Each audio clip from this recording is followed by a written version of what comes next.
সৌরভ কাকার হোমর কাকার মতন বন্ধু আমি দেখি নাই। এই বয়সেও দুইজন সারাদিন একলগে ঘুরে। তাই আগে কিন্তু পরিস্থিতি এরকম আসিল না। এরকম আসিল না মানে? আমি তো জন্মের পর থেকেই তাকে এমন দেখি। তাইলে শোনো, আমি তখন তোমাকে মতন তরুণ। একদিন পার্টি অফিসে বসে আছি, এলাকার কয়েকজন দোকানদার আইলো আমার কাছে। বইল তাদের নাকি ব্যবসাপাতি লাটে উঠছে ওই ওমর আর সোহরাবের দ্বন্দ্বের জেরে। আমার এইটার একটা বিহিতকরণ লাগবে। কইলাম ঠিক আছে, ওগনিয়া বৈশা সব মিটমাট করব। কিন্তু বসা তো দূরের কথা, তাদের নাকি মুখ দেখা দেখিও বন্ধ। কথাটা শুই না চিন্তায় পড়ে গেলাম। তয় বিষয়টার যেহেতু একটা বিহিত করতে চাইছি, সেজন্য আমি দ্বন্দ্ব মেটানোর কৌশলগুলো অবলম্বন করলাম।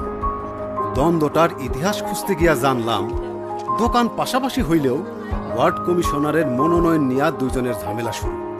এরপর মিটিং মিছিল, পক্ষ বিপক্ষ এইসব নিয়ে নিত্যদিন ঝগড়াঝাটি মারামারি কইরা দ্বন্দ্ব অনেক দূর গড়াইছে।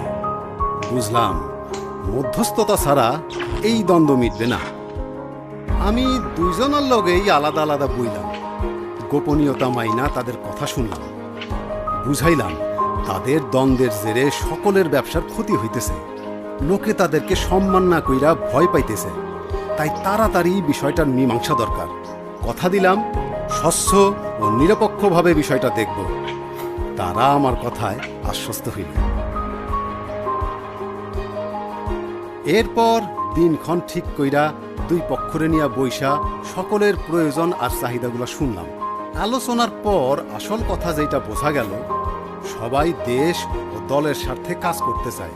কইলাম তাইলে ঝগড়া বিবাদ না কইরা দুইজন দুজনরে সাপোর্ট করো, যেতো হারো একসাথে উন্নয়নের জন্য কাজ করো।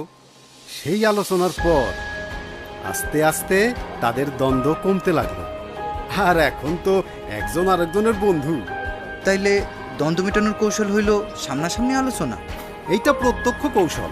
তয় কেউ যদি আলোচনায় না বসতে চায়, তখন পরোক্ষ কৌশলে যেই দলগুলা দ্বন্দ্বে জড়াইছে তাগরে আলাদা রাইখাই মধ্যস্থতার মাধ্যমে দ্বন্দ্ব মিটাইতে হয়।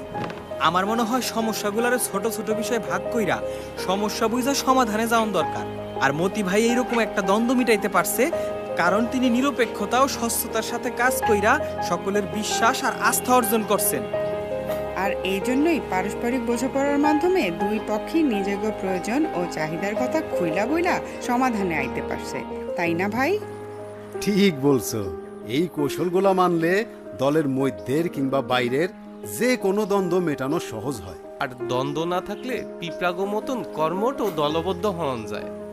বাহ, আকবর আজকাল কঠিন কঠিন কথা শিখছে। মতি ভাইয়ের লগে কথা কইলে অনেক কিছু শিখন যায়। তোমাগো শিখানোর জন্যই তো আমি আছি। অহন চলো দেখি পিঁপড়ার শাড়ি, এইবার আমরা বাড়ি ফিরি।